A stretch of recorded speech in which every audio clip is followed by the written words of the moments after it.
प्रस्तुत है कार्यक्रम अध्यात्म पथ स्वयं की ओर। नमस्कार, अर्पा रेडियो के सभी प्रबुद्ध श्रोताओं का मैं सावी दीवान हार्दिक अभिनंदन करती हूँ। श्रोता साथियों, इस कार्यक्रम में हम इन दिनों गीता जी के पावन संदेशों को अत्यंत सरल भाषा में आज के और स्वयं के जीवन के परिप्रेक्ष्य में समझने का प्रयास कर रहे हैं।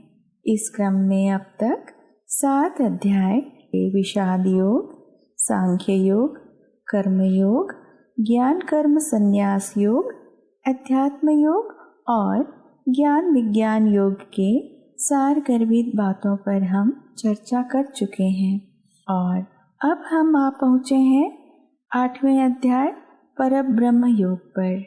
साथियों, अक्षर ब्रह्म का शाब्दिक अर्थ है अविनाशी परमात्मा और इस अक्षर ब्रह्म का मूल अक्षर या मूल तत्व है ओम।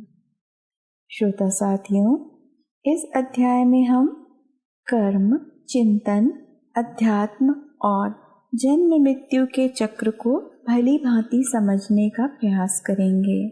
इस अध्याय में भगवान श्री कृष्ण ने हम प्राणियों के अंतिम समय के चिंतन के महत्व की चर्चा की है।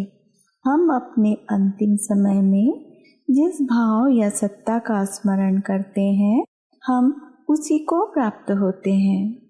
तो साथियों, यदि हम चाहते हैं कि हम अंततः ईश्वरीय सत्ता में विलीन हो जाएं, तो हमें ईश्वरीय चिंतन का सतत अभ्यास करना होगा। तभी अंत समय में स्वभावगत रूप से हमें ईश्वर का स्मरण हो पाएगा। साथियों, जैसा कि बताया जाता है, ओम ही ब्रह्म अक्षर है। इस बात का साक्ष्य या प्रमाण कई बार राष्ट्रीय और अंतर्राष्ट्रीय अंतरिक्ष यात्रियों ने भी दिया है। उन्होंने बताया है कि अंतरिक्ष और सूर्य से निरंतर ओम ध्वनि ही निकलती रहती है और ओम ही परब्रह्म का प्रतीक है। इसका उच्चारण करता हुआ प्राणी अंत में सद्गति को प्राप्त होता है।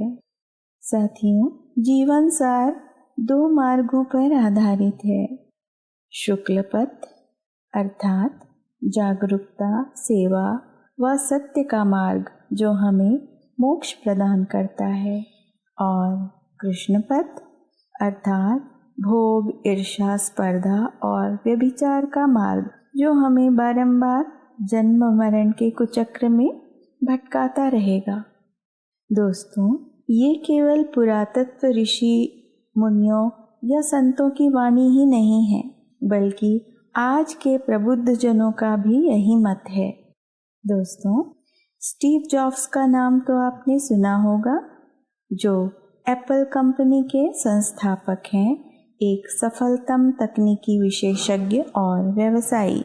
उन्होंने भी जीवन का मूल मंत्र यही बताया कि जीवन का प्रत्येक दिन अंतिम दिन समझकर ही व्यर्थ के विवाद, अहंकार और व्यर्थ चिंतन से परे सात्विक और सार्थक चिंतन के साथ सर्वश्रेष्ठ कर्म करें।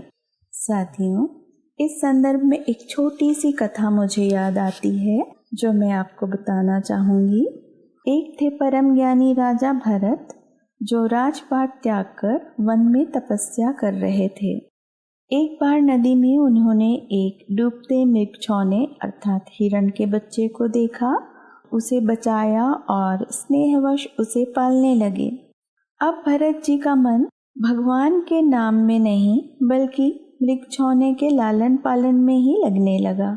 जीवन के अंतिम क्षण में भी वे हिरण के बच्चे के विषय में ही सोचते रहे और साक्ष्य बताते हैं कि अंतिम समय के हिरण के इस चिंतन के कारण ही कालिंजर पर्वत पर उनका पुनर्जन्म एक हिरण के रूप में ही हुआ।